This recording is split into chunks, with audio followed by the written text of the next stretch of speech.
As a child, I lived in a house with a large forest behind it.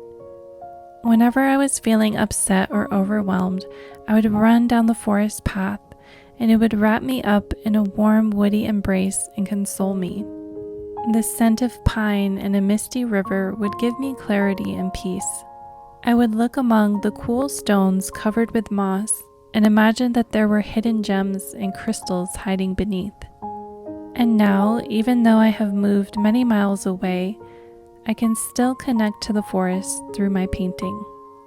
So in today's project, we are going to paint an amethyst crystal and turn our sketchbook into a bed of moss. For my inspiration, I will use this beautiful amethyst point. Amethysts are said to help balance emotions and reduce stress. For this project, I am using a Canson mixed media 5.5 by 8.5 inch pad. I first made a sketch of the crystal in pencil and then went over it in pen so that the sketch would not disappear. I probably should have let the ink dry completely at this stage because it began to bleed as I sprayed it with water. However, it did make kind of a neat effect.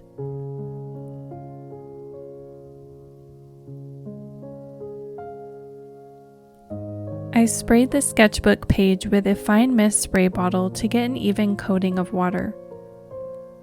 As the paper was still wet, I began adding droplets of acrylic ink in phthalo blue and burnt umber.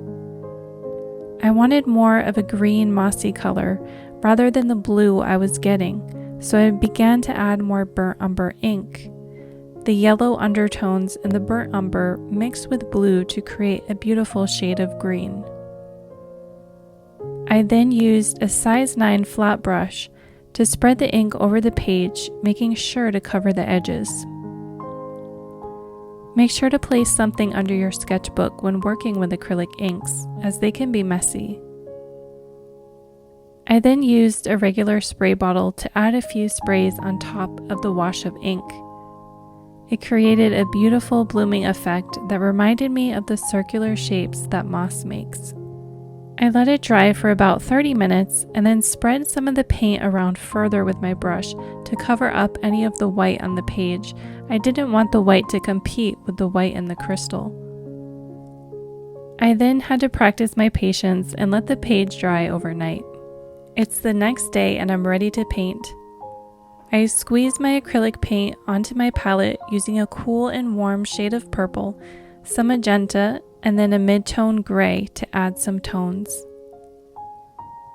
I used a size 6 chisel blender brush because I like to use flat brushes when I paint objects that have a lot of straight edges and sharp corners.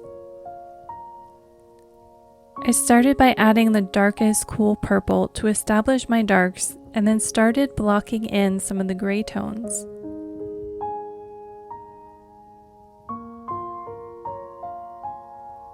I was trying to establish the base color of the crystal, so I added in some white.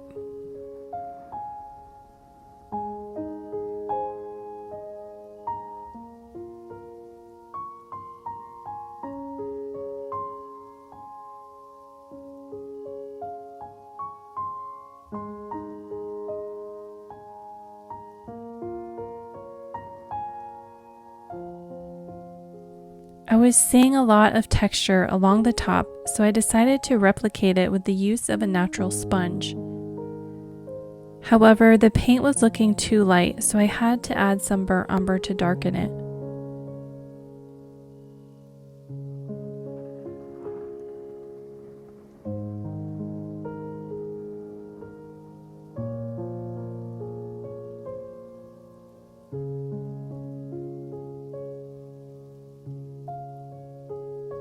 I then began to continue building up the crystal in layers, adding a dark gray color and a light purple. I then added in some white and some warm purple to balance the cool tones. From there, I kept working with the values, trying to alternate from dark to light.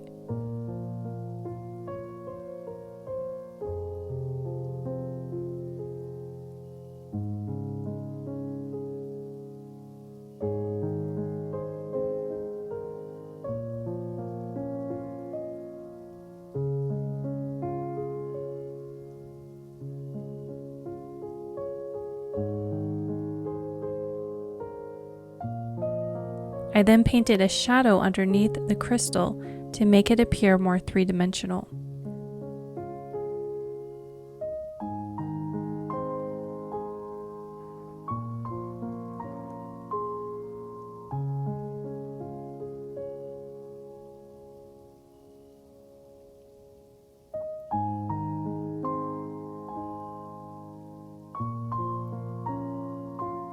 I thought the crystal was missing cohesion, so I took some glazed medium that I keep at the bottom of my palette and added some warm purple to create a warm glaze. Glazes are great for painting crystals because they can make the stone look like it's glowing.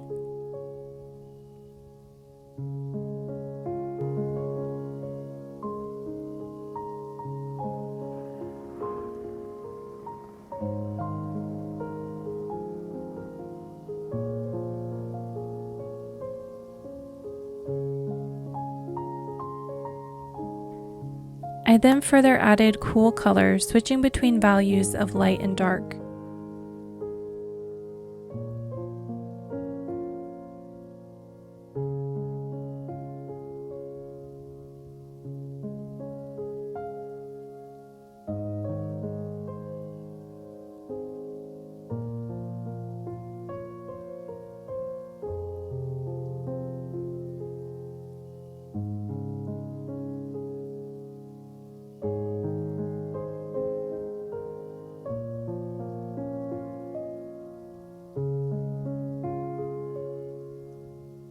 I took a size 0 spotter brush and tried to add in more detail with white highlights and some black.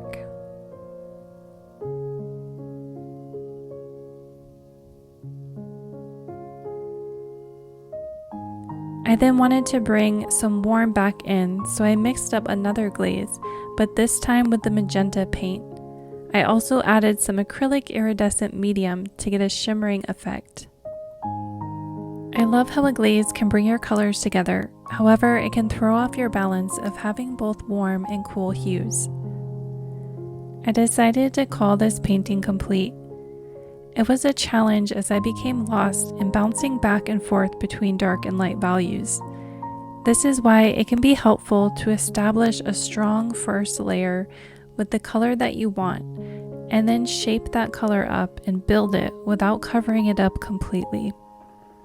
I am happy with how the background turned out, and I think it makes a pretty cool effect.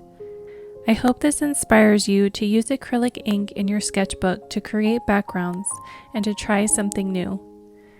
Thanks for watching, and we'll see you next time.